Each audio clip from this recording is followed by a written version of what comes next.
Tehreek Taliban Pakistan పాలు పోసి పెంచిన కలియుగ కాలనాగులు. ఆఫ్ఘన్లో తిష్ట వేసిన సోవియట్లను తరిమేందుకు తాలిబాన్లను తయారు చేశాం, మేం చేసిన వారే అమెరికాను నాటోను కూడా ఓడించారంటూ పాక్ పాలకులు అప్పట్లో మీసాలు మెలేశారు. ఇక తాలిబాన్ మూకలు భారత్పై దృష్టి పెడతాయని బెదిరింపులకు దిగారు. కానీ వారి అంచనాలు తిరగబడ్డాయి. ఎవరు తీసుకున్న గోతిలో వారే పడతారన్నట్టుగా తాలిబాన్ల గురి చివరకు పాకిస్తాన్ వైపే తిరిగింది. తాజాగా అదే టీటీపీ పాకిస్తాన్ వెన్నులో వణుకు పుట్టే ప్రకటన చేసింది. సొంతంగా వైమానిక దళం ఏర్పాటు చేసుకుంటున్నట్టు చెప్పింది. ఈ ప్రకటనే అసిమ్ మునీర్కు ముచ్చెమటలు పట్టిస్తోంది. ఇంతకు టీటీపీ చెబుతున్న ఎయిర్ ఫోర్స్ ఏంటి? ఇప్పుడే దీనిపై ఎందుకు ఫోకస్ చేసింది? పాకిస్తాన్పై ప్రతీకారం కోసం తాలిబాన్లు అసలేం ప్లాన్ చేస్తున్నారు? డ్యూరాండ్ లైన్ ఉద్రిక్తతల వేళ పాక్కు మరో బ్యాడ్ న్యూస్.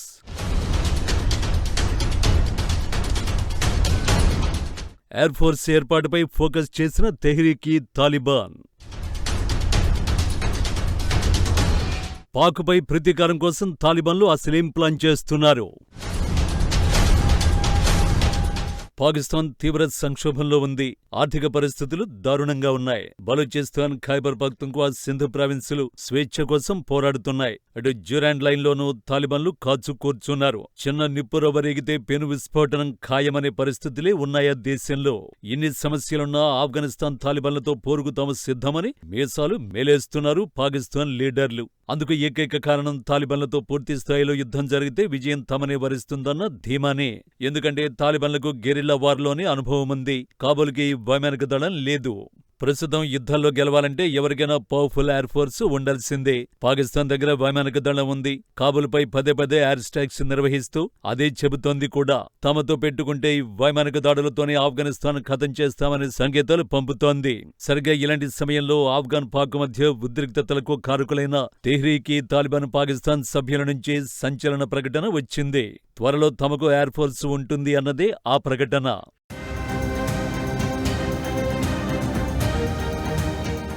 పాకిస్తాన్ అంతమే లక్ష్యంగా విరుచుకుపడుతున్న టీటీపీ 2026లో తన కార్యకలాపాలను మరింత విస్తరించేలా ప్రణాళికలు వేసింది. ఇందులో భాగంగానే పాక్ సైన్యానికి పోటీగా వైమానిక దళం ఏర్పాటు చేయడానికి సిద్ధపడింది. దీనిపై సోషల్ మీడియాలో పలు పోస్టులు చేసింది. 2026లో వైమానిక దళం ఏర్పాటు చేస్తామని టీటీపీ ఓ ప్రకటనలో పేర్కొంది. సలీం హక్కానీ నాయకత్వంలో దీన్ని నడపనున్నట్టు తెలిపింది.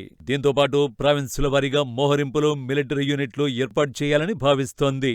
మిలిటరీ కమాండర్ తో కూడిన 2 కొత్త పర్యవేక్షణ జోన్లు ఏర్పాటు చేయనున్నట్లు ప్రకటించింది. టీటీపీ పాకిస్తాన్లోని కీలక ప్రాంతాలను తమ అధీనంలోకి తీసుకోవాలని ప్లాన్ చేస్తోంది. మిలిటరీ యూనిట్లలో నాయకత్వ మార్పులు చేపట్టింది.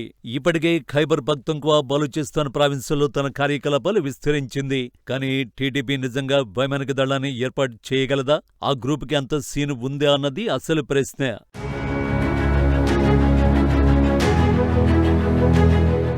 సాధారణంగా వైమానిక దళం అంటే మనకు యుద్ధ విమానాలు, హెలికాప్టర్లే గుర్తొస్తాయి. కానీ ఇవేవి టీటీపీ దగ్గర లేవు. పైగా యుద్ధ విమానాల్ని నడపడానికి భారీ రన్వేలు, రాడార్ వ్యవస్థలు, నిరంతర సాంకేతిక నిర్వహణ అవసరం. ఇవి టీటీపీ స్థావరాల్లో సాధ్యం కాని పని. మరి ఏ కాన్ఫిడెన్స్ తో టీటీపీ ఈ ప్రకటన చేసింది? ఈ ప్రశ్నకు సమాధానం డ్రోన్ టెక్నాలజీ. మార్కెట్లో దొరికే చిన్నపాటి డ్రోన్లను ఉపయోగించి నిఘా పెట్టడం లేదా వాటికి చిన్న పేలుడు పదార్థాల్ని అమర్చి దాడులు చేయడంపై టీటీపీ ఫైటర్లు దృష్టి సారించారు. ఇటీవల పాకిస్తాన్ సరిహద్దు పోస్టులపై జరిగిన కొన్ని దాడుల్లో డ్రోన్ల ద్వారా బాంబులు జారవిడిచినట్లు నివేదికలు తేల్చాయి. దీన్ని వారు తమ వైమానిక శక్తిగా ప్రచారం చేసుకుంటున్నట్టు కనిపిస్తోంది. పూర్తి వైమానిక దళంగా మారడం అసాధ్యమైనప్పటికీ ఈ వ్యూహం పాకిస్తాన్ సైన్యానికి అతి పెద్ద తలనొప్పిగా మారే అవకాశం ఉంది. చిన్న డ్రోన్లు తక్కువ ధరకే దొరుకుతాయి. వీటిని గుర్తించడం రాడార్లకు కూడా కష్టమే. మాకు వైమానిక దళం ఉంది అని చెప్పుకోవడం ద్వారా తమ క్యాడర్లో ఉత్సాహం నింపడానికి, పాక్ ప్రజల్లో భయాన్ని కలిగించడానికి ఈ ప్రకటనలు చేసినట్టు విశ్లేషకులు అభిప్రాయపడుతున్నారు.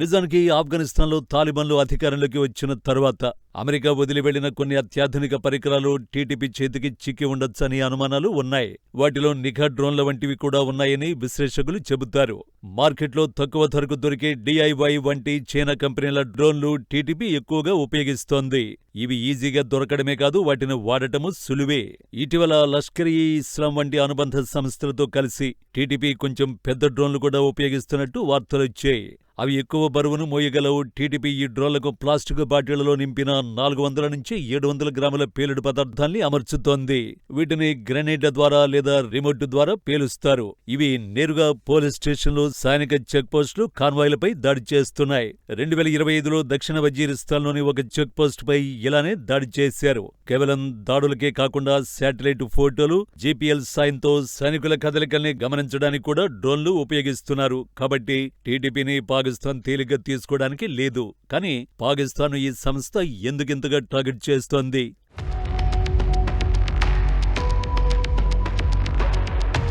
నిజానికి టీటీపీ ఆఫ్ఘనిస్తాన్ తాలిబాన్ తానులోని ముక్కే. 1990లో తాలిబాన్లతో కలిసి సోవియట్ యూనియన్పై వీరు పోరాడారు. 2001 సెప్టెంబర్ 11న ట్విన్ టవర్స్ పై దాడి తర్వాత అమెరికా ఉగ్రవేటకు పాకిస్తాన్ మద్దతు తెలిపింది. దీనిని పాక్లోని తాలిబాన్ సానుభూతి పరులు వ్యతిరేకించారు. 2007లో దీనిని స్థాపించారు. ఇది ఆఫ్ఘన్ తాలిబాన్లతో కలిసి పనిచేస్తోంది. 2021లో ఆఫ్ఘన్ నుంచి అమెరికా, నాటో బలగాలు వెళ్లిపోయాక బలపడింది. టీటీపీ అధినేత నూర్ వలీ మెహసూద్ ఆఫ్ఘన్లోనే తిష్టవేసి తన కార్యకర్తల్ని నడిపిస్తున్నాడు. ఆఫ్ఘనిస్తాన్లో అధికారం దక్కించుకునే వరకు అక్కడి తాలిబాన్లు పాకిస్తాన్ కనుసన్నల్లోనే ఉండేవారు. కాబూల్లో అధికారం దక్కించుకున్నాక పాకిస్తాన్ ISI అప్పటి చీఫ్ ఫయాజ్ హమీద్ కాబూల్ వెళ్లి అక్కడ ప్రభుత్వ ఏర్పాటుకు తాలిబాన్లకు మార్గదర్శకత్వం చేసి మరీ వచ్చాడు. ఆ తర్వాత పరిస్థితులు పాకిస్తాన్కు వ్యతిరేకంగా మారాయి. డ్యూరాండ్ లైన్ వద్ద పాక్తో ఉన్న సరిహద్దు వివాదంపై ఆఫ్ఘన్ తాలిబాన్లు దృష్టి పెట్టారు. ఖైబర్ పఖ్తుంఖ్వాలోని పష్తూన్ ప్రాంతాలు పాక్ ఏలుబడిలోకి వెళ్లిపోయాయని, అవి తమకే చెందుతాయని ఆఫ్ఘన్ తాలిబాన్లు వాదిస్తున్నారు.